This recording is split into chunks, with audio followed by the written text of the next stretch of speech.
vers les montagnes. D'où me viendra le secours? Alléluia. Shalom. Chers frères et sœurs, bonjour. C'est une joie pour moi de vous retrouver en cette matinée dominicale dans notre modeste temple autour de la parole du Seigneur. Et sans tarder, j'aimerais vous inviter à lire avec moi dans le livre de Ruth, chapitre 1, à partir du verset 1. Et nous lisons, si vous y êtes. Du temps des juges, il y eut une famine dans le pays. Un homme de Bethléem, de Juda, partit avec sa femme et ses 2 fils pour faire un séjour dans le pays de Moab. Le nom de cet homme était Elimelech, celui de sa femme Naomi, et ses 2 fils s'appelaient Malchon et Kiljon. Ils étaient Éphrathiens de Bethléem, de Juda. Arrivés au pays de Moab, ils y fixèrent leur demeure. Elimelech, mari de Naomi, mourut, et elle resta avec ses 2 fils. Ils prirent des femmes moabites, dont l'une se nommait Orpa et l'autre Ruth, et ils habitèrent là environ 10 ans. Malchon et Kiljon moururent aussi tous les 2, et Naomi resta privée de ses 2 fils et de son mari. Puis elle se leva, elle et ses belles-filles, afin de quitter le pays de Moab, car elle apprit au pays de Moab que l'Éternel avait visité son peuple et lui avait donné du pain.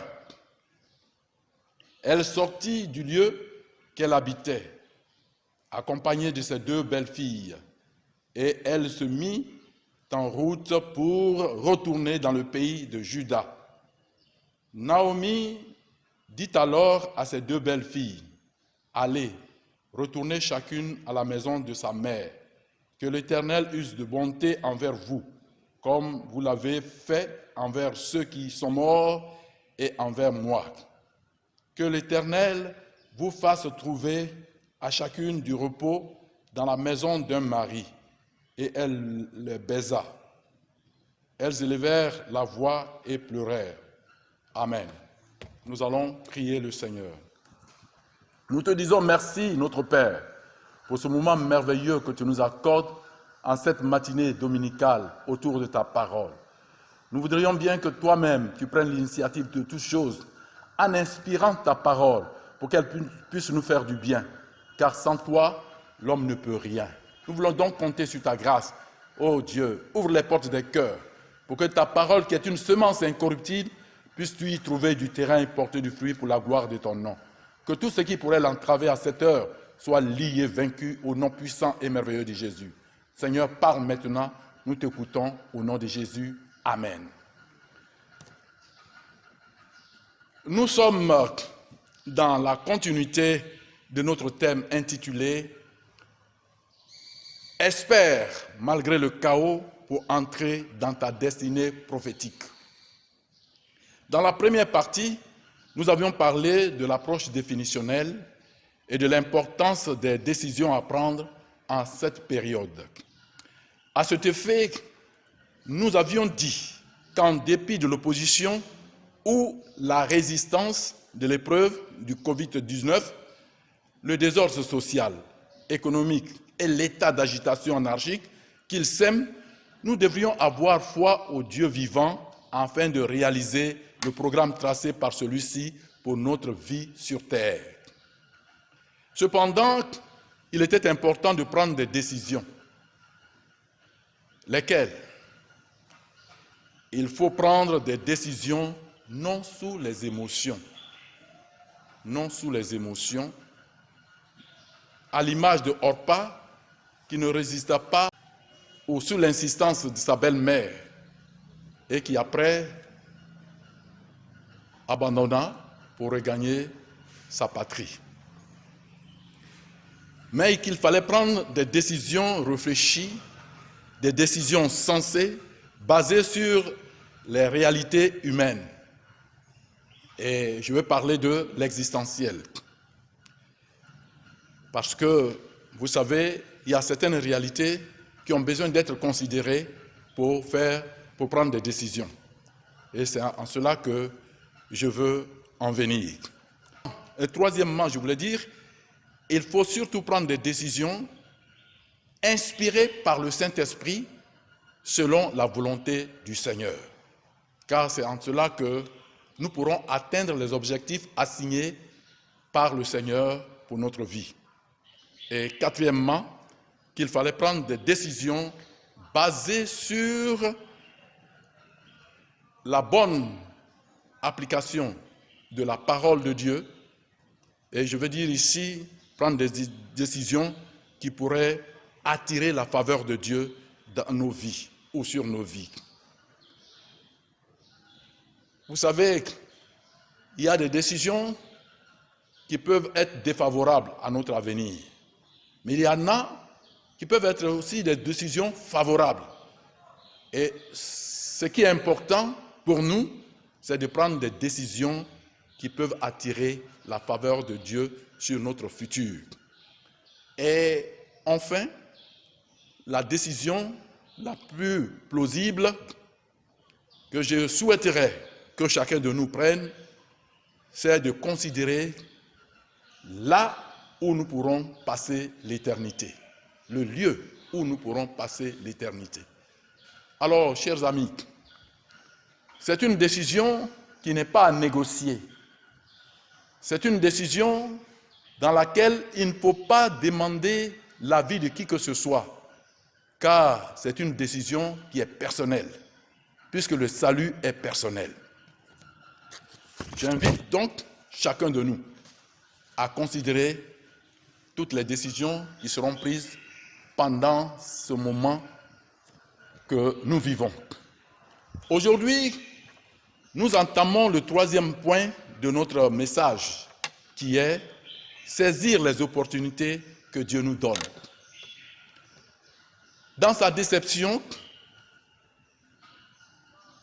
Naomi, avec la grâce de Dieu, reçoit une lueur d'espoir. Une lueur d'espoir. Et vous savez, quand quelquefois on est dessus et qu'on vit une situation chaotique comme la tienne, Dieu qui est un Dieu de miséricorde, un Dieu d'amour, nous ouvre une lueur d'espoir. Et ceci arriva à Naomi lorsqu'elle a appris que son pays avait été visité par le Seigneur et qu'il y avait de nouveau du pain dans son pays. Alors, elle résolut repartir dans son pays. Et ici, je pourrais dire qu'elle saisit l'opportunité que le Seigneur lui offrait pour pouvoir entrer chez elle.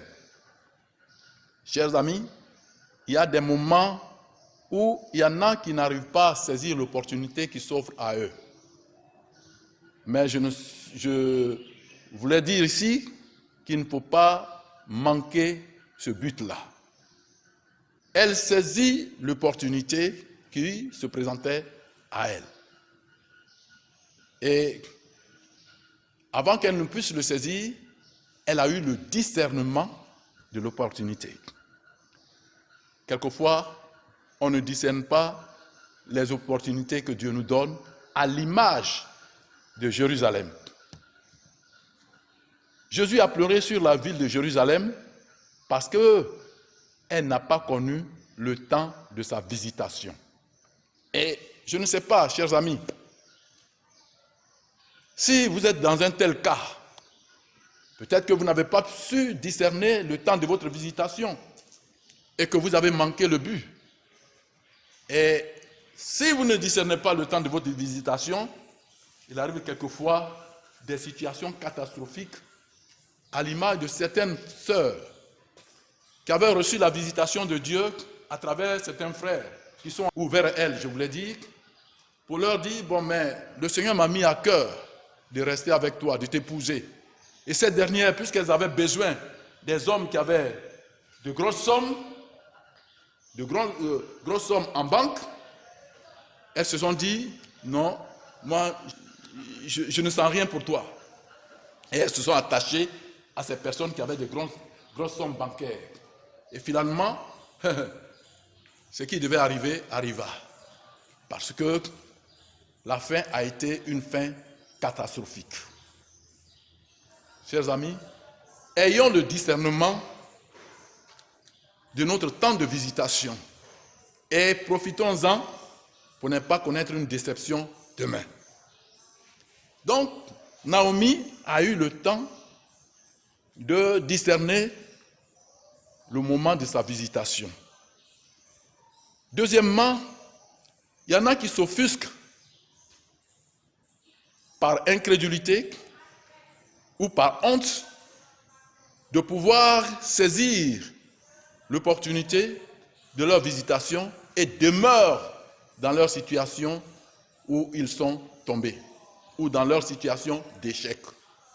Mais la Bible nous dit dans le livre de Proverbes 24, verset 16, « Car 7 fois le juste tombe et il se relève. » Chers amis, si vous avez connu des échecs, si vous êtes tombé, je pourrais dire ici que l'échec n'est pas une fin en soi.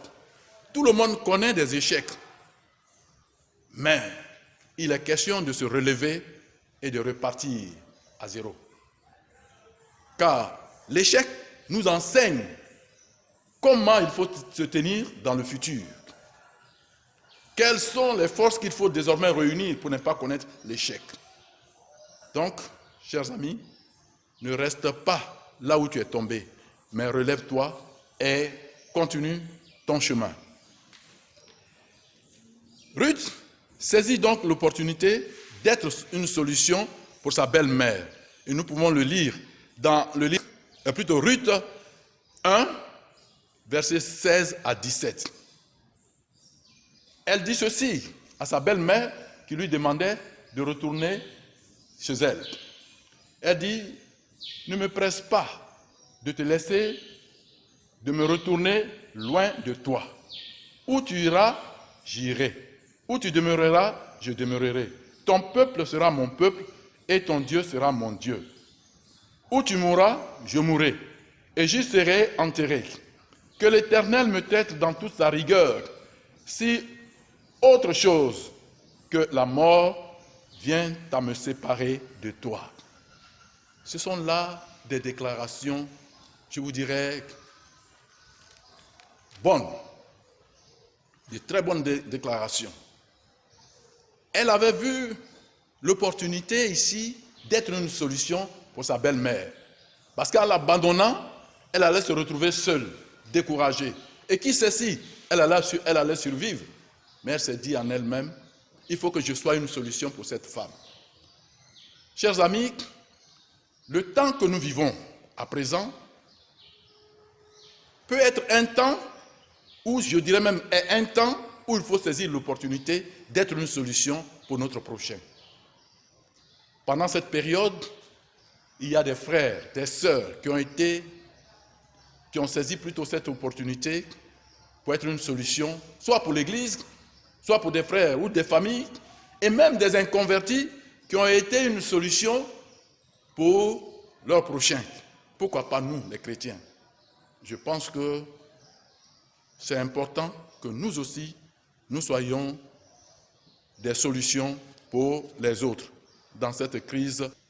Car il est écrit dans le livre de 1 Corinthiens 15 et le verset 58, « Ainsi, mes frères bien-aimés, soyez fermes, inébranlables, travaillant de mieux en mieux à l'œuvre du Seigneur, sachant que votre travail ne sera pas vain dans le Seigneur. » Chers amis, c'est la déclaration de l'apôtre Paul aux Corinthiens et qui est aussi utile pour nous en ce moment précis. Jésus disait à ses disciples dans le livre de Matthieu, chapitre 10, et le verset 40, que je vais lire, Matthieu 10, 40, voici ce que Jésus disait à ses disciples. Il dit ceci, « Celui qui vous reçoit me reçoit, et celui qui me reçoit, reçoit celui qui m'a envoyé. celui qui reçoit un prophète en qualité de prophète recevra une récompense de prophète. Et celui qui reçoit un juste en qualité de juste recevra une récompense de juste. Et quiconque donnera seulement un verre d'eau froide à l'un de ses petits parce qu'il est mon disciple, je vous le dis en vérité, il ne perdra point sa récompense. Voyez, ce sont là des déclarations poignantes, des déclarations utiles pour notre enseignement, pour nous permettre de pouvoir faire ce que le Seigneur nous demande de faire, afin d'être une solution pour notre prochain.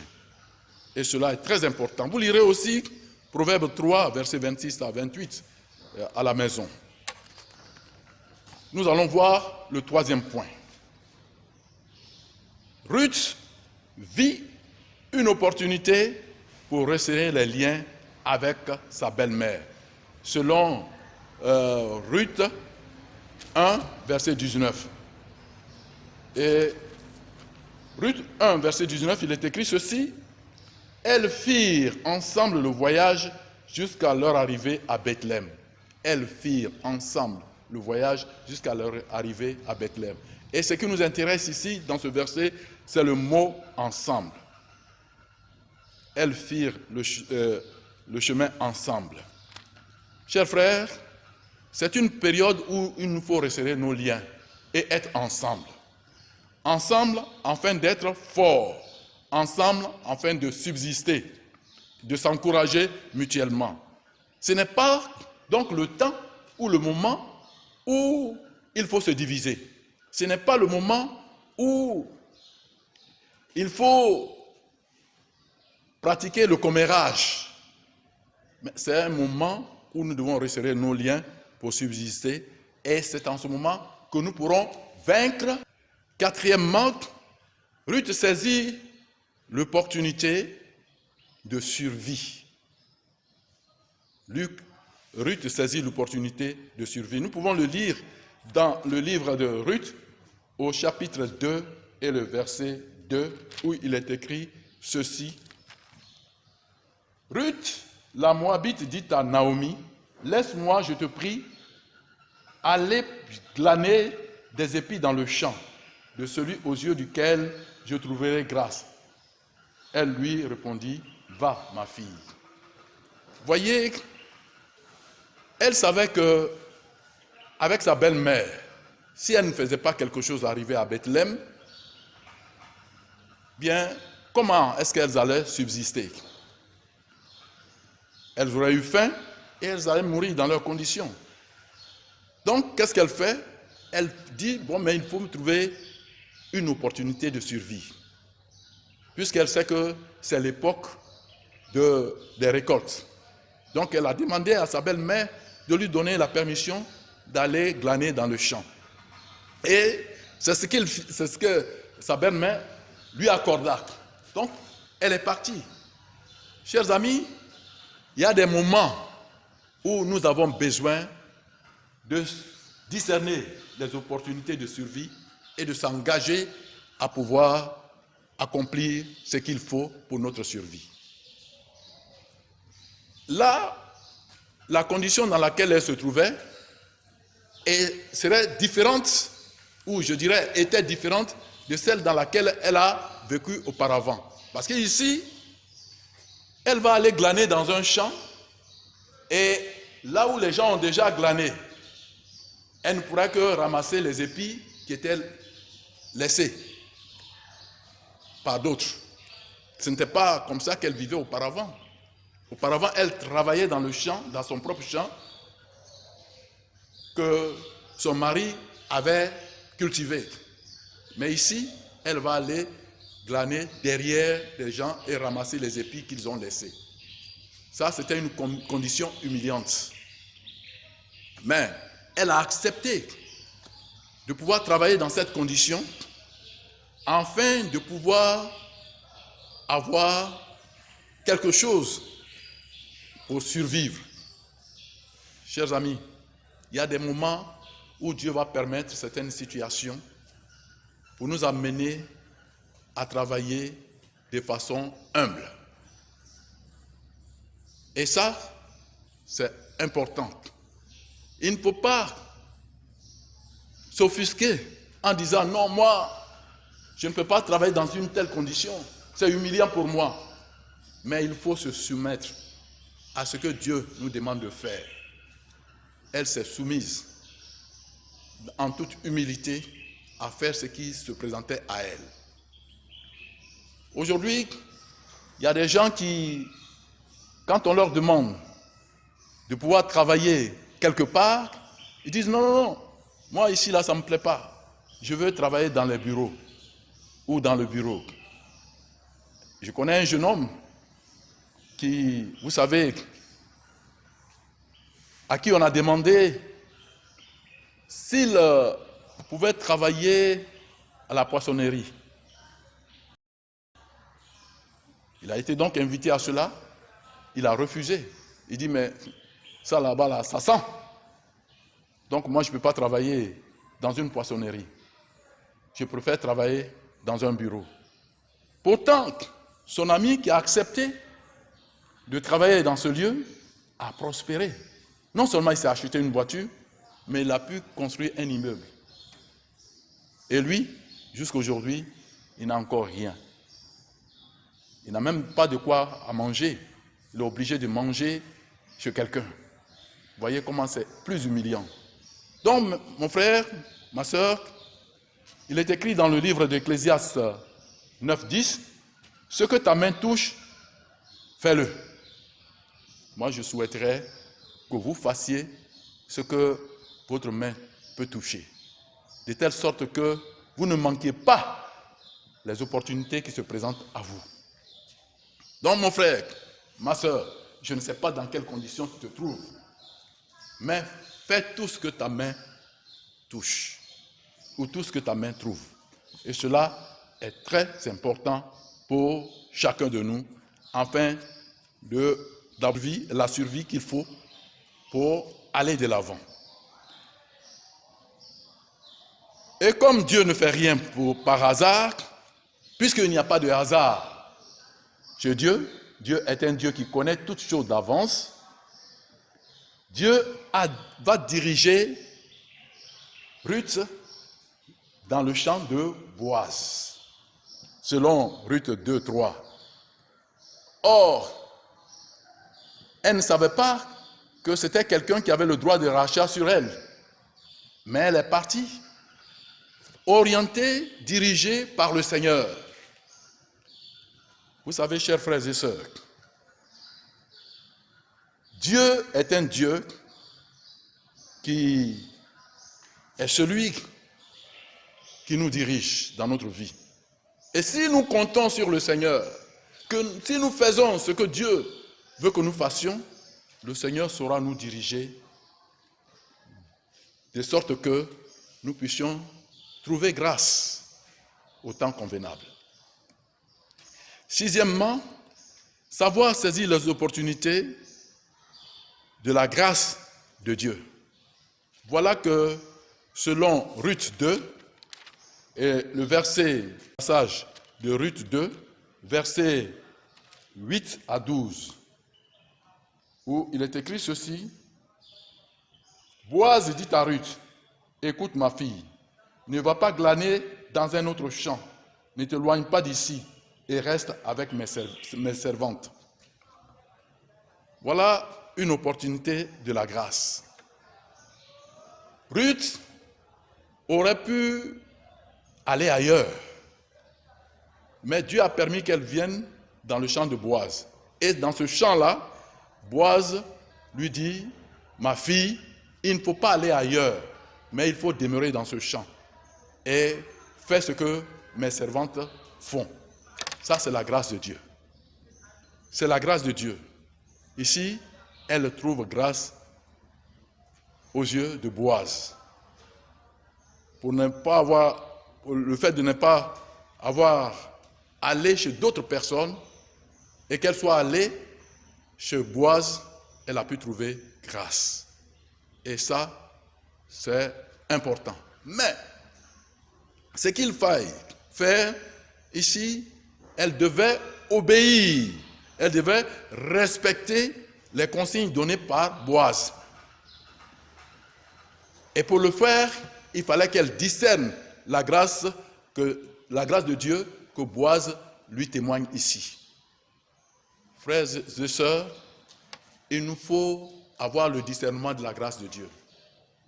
Il y a un temps de grâce, un temps où Dieu ouvre les portes et nous fait grâce à travers une personne.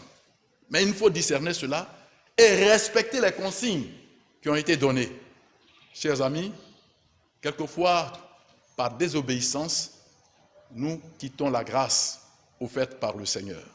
Mais Dieu aurait souhaité ce matin que chacun de nous reconnaisse la grâce de Dieu.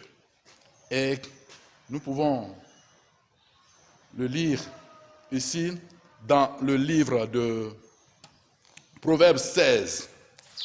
Proverbe 16, nous lisons ces quelques paroles qui nous seront très utiles ce matin. Proverbe 16 et le verset 7. Il est dit, quand l'Éternel approuve les voies d'un homme, il dispose favorablement à son égard même ses ennemis. Chers amis, quand nous sommes obéissants, quand nous respectons les principes donnés par le Seigneur, nous sommes approuvés de Dieu. Et quand nous sommes approuvés de Dieu, Dieu dispose même nos ennemis en sa faveur, à notre faveur.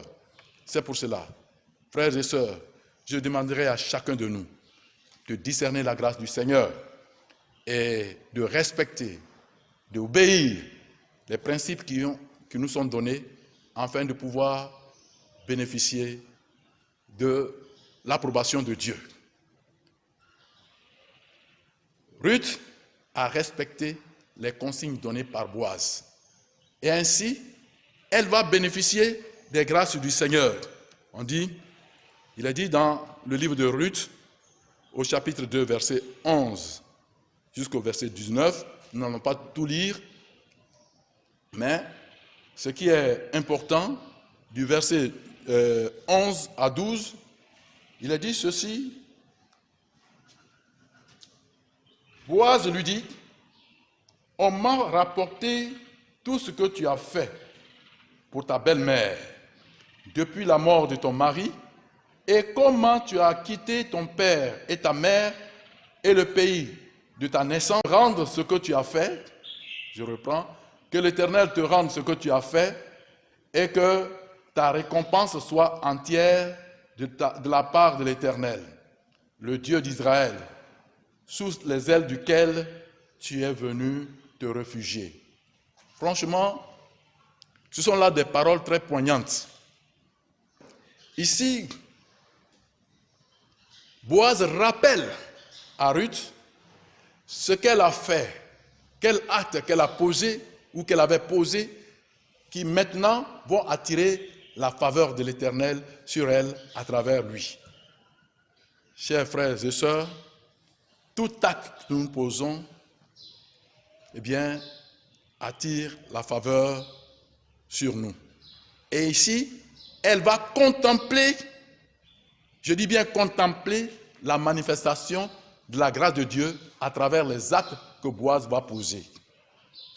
Chers amis, il y a des moments où nous allons nous aussi contempler la grâce de Dieu à travers des hommes que Dieu va mettre à notre disposition parce qu'il approuve nos actes pour que nous puissions les vivre. Non seulement les contempler, mais les vivre. Et cela me dit que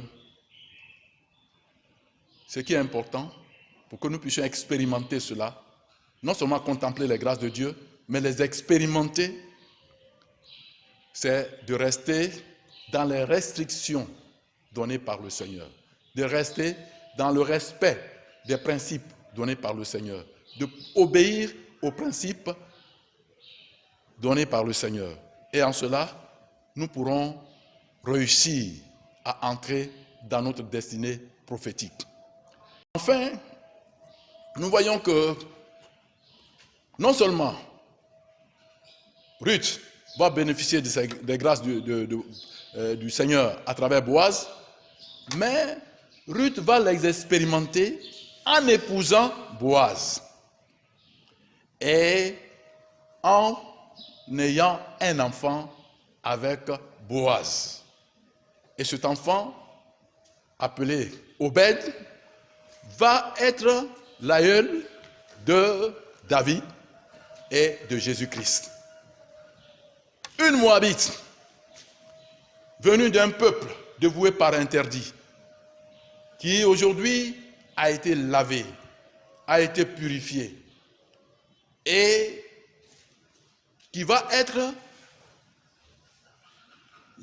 l'aïeul de David et de Jésus-Christ.